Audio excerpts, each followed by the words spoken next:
Hello guys, welcome back to another video today with me, ARC Exotics, and in this video we're going to run through our top 10 reptile must-have accessories in our reptile room. So we're going to go from 1 all the way to 10 in no particular order and talk about the bits of little equipment that we must have, or that I must have, to just get through day to day in the reptile room. Something that I'd always use and is a massive benefit, but it, is quite inexpensive and easy to maintain. So we're just going to go through our top 10 bits of equipment and break down the pros and cons for them if there is any cons. And other than that, hopefully it will help you guys out, and if you do have a reptile room or you keep animals, then one of these bits of equipment might not necessarily be on your top 10, and now it might be, and that is the whole idea of the video. So other than that, let's get into it. So it's a little dark in here because it is still quite early in the morning, but basically this is our two little shelving units, and we keep all of our essential equipment at the bottom. Now I'm quite a neat freak and it has to always be kind of like this, and right now I can see that they're not straight and it really annoys me. But yeah, so we're going to run through our equipment. Obviously there's not 10 items there, and there's some other bits on the shelf as well which you might not be able to actually notice looking at. But yeah, obviously we've got some animals and some inverts here, some snakes and scorpions and what have you, Madagascar hissing cockroaches and all sorts. But yeah, so we're going to basically work our way from left to right and talk through why we have it and what it brings to the reptile room. So again, this is in no particular order, but our first item of the day is a heat gun. Now I actually picked this one up second hand because, as you know, at the start of this year, the end of last year, I recently built my reptile room and kind of moved everything into it. And during a pandemic, when one of the main telltale signs are temperature, I could not buy a temperature gun anywhere because they were sold out absolutely everywhere. So we managed to finally get one, Facebook Marketplace, thank you very much. And again, pretty self-explanatory. You basically, if you're having something in a sort of rack, or even if it's on a thermostat and you've got the readings above you and you want another opinion as such, all you do, just hold the laser and just keep moving it around and the temperature will actually change on here. And then if you actually release the trigger, get that buzzing, and then you get a reading like that. If it will focus. No, it won't. Great. So yeah, temperature gun, basically there's 3 buttons on it.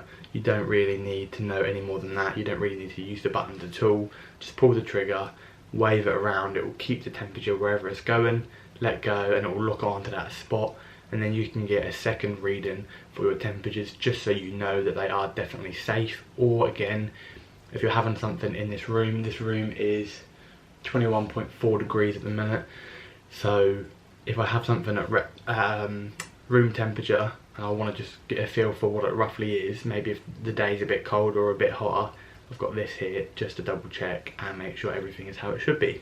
So number 1, heat gun. So the second item on the list is a small pair of scissors. Now obviously you think, well, why would I need these?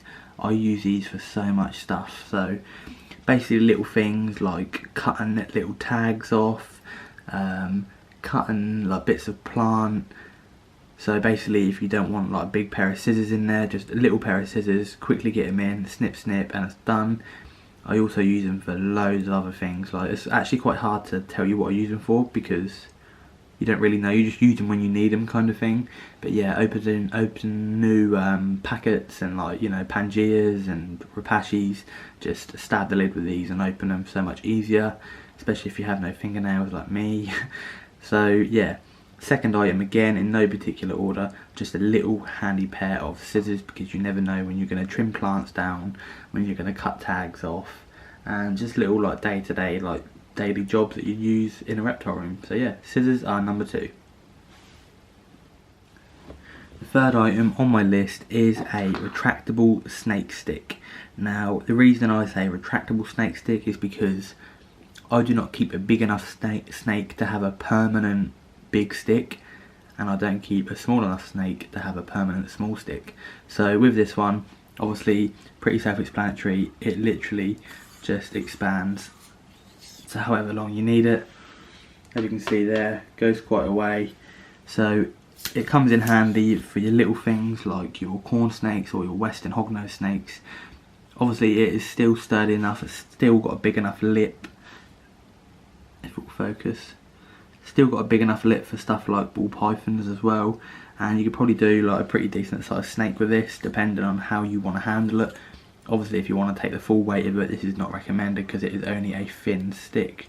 But yeah, as far as like getting stuff out of enclosures, cleaning out, stuff like that, moving, this little snake stick comes in super handy. So my fourth item is, as you can see, there we go, this is my ultraviolet torch. Now you might think, why on earth do I need this as what is classed as an essential bit of equipment? So obviously what you do, stuff like scorpion species and a few other things, you shine the torch and then the animal or the invert will come up in a different colour, and basically they are so much easier to find. So let me give you an example quickly. So as you can see here, when you're searching through bits and bobs, you can just get the torch. I don't know if that picks that up on camera, but I can already see down there. See that little bit of green through the hole? So instead of having to look through this whole enclosure, bearing in mind this scorpion is venomous, I would hate to pull up this leaf not thinking he's there to pull it, to then get jabbed by him or tagged by his thing on the back. So obviously that is a lot safer to just go around with a UV torch. And if you do want to see how he's doing, this is Venom. There he is. Still quite little, but very cute. And then yeah, just using the torch makes it so much easier to find him. And what I often do is, if that moss is over him, I'll often just shine it through there, and then I can see much easier if he's actually in where he normally is. So yeah, that is our fourth bit of kit, a UV ultraviolet torch. So yes, believe it or not, the fifth item is a tiny little pair of women's tweezers.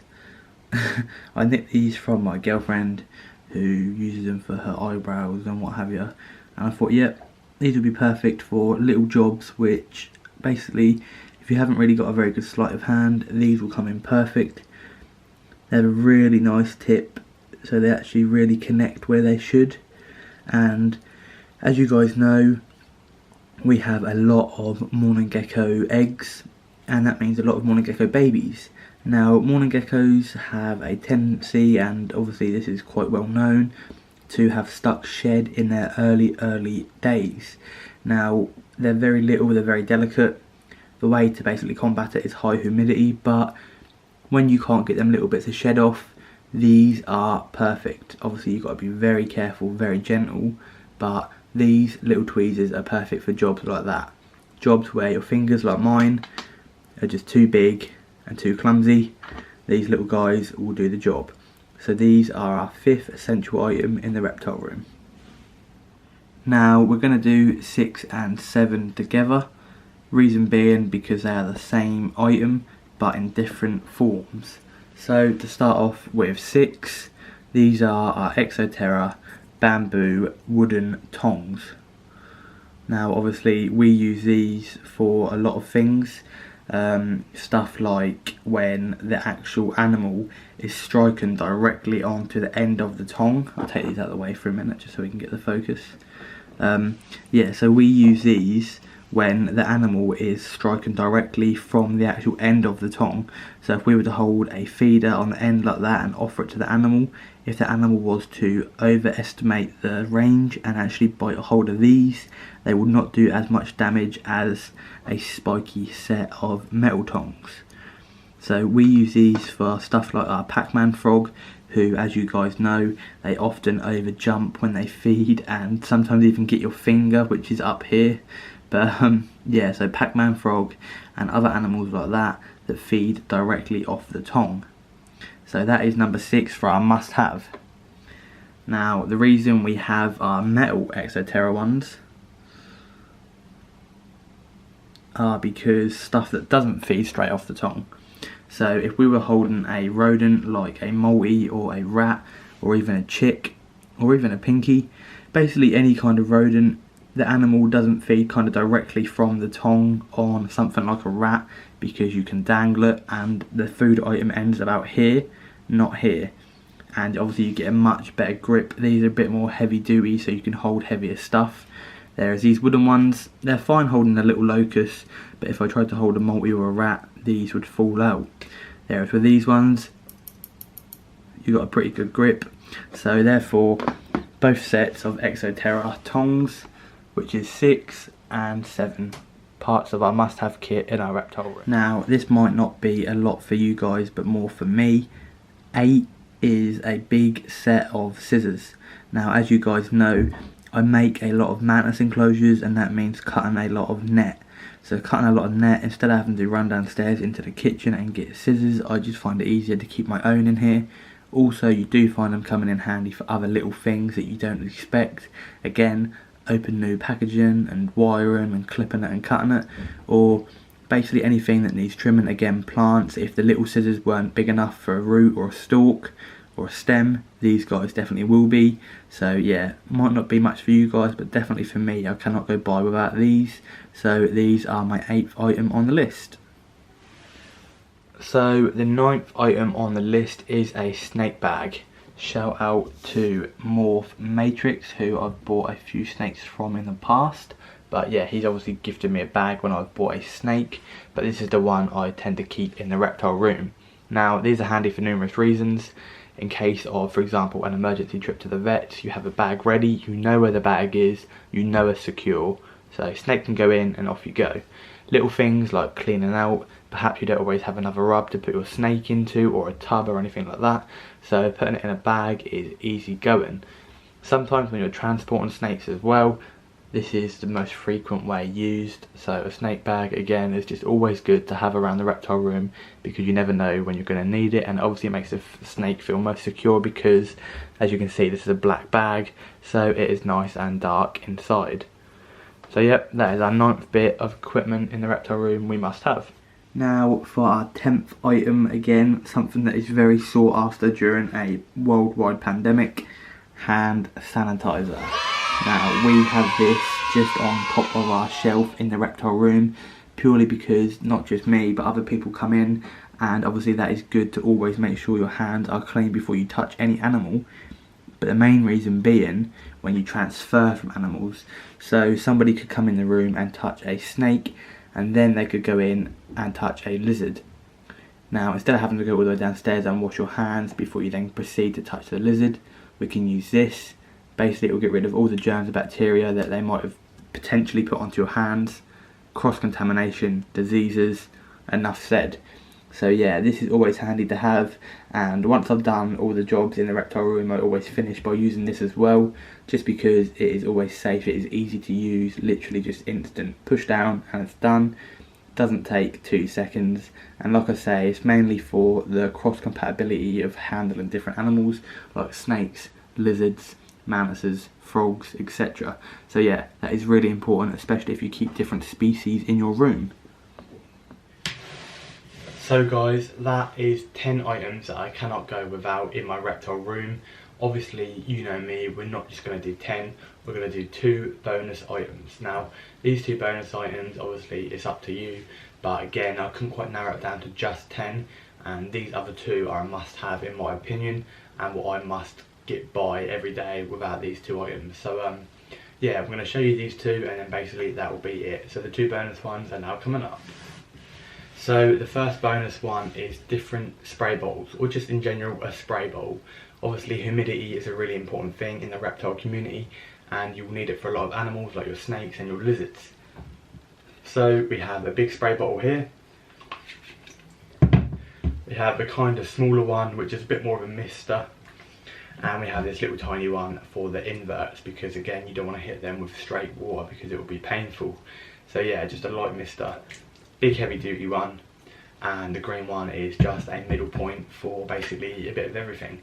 So yeah, another item I can't go without in the reptile room is definitely sprayers or misters.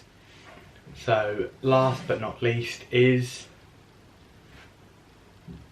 yes, a reptile glove. These are obviously important in case you've got a really mad snake or annoyed snake. and you don't want to also like sort of aggravate it or sort of irritate it, so it's better to sometimes just go in with one of these and do what you've got to do and get the job done. Or again, if your snake is injured and you need to look at it and you want to be protected, something like this will come in handy. And just anything really, like I have a snake which when I feed on the tongs just overstrikes like crazy, and the chance of it getting my index finger instead of the actual prey item is so high. So obviously these sometimes come in handy for that, depending on how ferocious it comes out of the tank and wants to eat. But yeah, snake glove or just a reptile glove, whatever you want to call it, gauntlet. Basically I can't get by without this because I use it quite often. So yeah, there we go, there are my 2 bonus items, and here are 10 of the must items I have that I can't live without in my reptile room. So hopefully that covers that, and I've gone through all the items that I must have on a day-to-day basis. If any of these items weren't included in your reptile room, maybe what wasn't, and sort of what are you going to maybe try and use that I am, or if anything, what are you using that I'm not? Let me know in the comments down below, because again, you might be able to help me and hopefully I'll be able to help you. And that is basically what we're trying to do on these videos, help each other out. And yeah, if there's anything like you think, oh, how can't you have gone by without one of these, then let me know down below, because you know that could be saving me so much time over the course of, you know, however many years this goes on for. So yeah, let me know if you use any products which you think are massively essential, and again I will do the same for you. So thank you guys for watching. This is only going to be a short little video, but again it's just a video which I feel is important and something that obviously, you know, can help a lot of people. So yeah, other than that, thank you for watching the video and stay tuned for another one next week.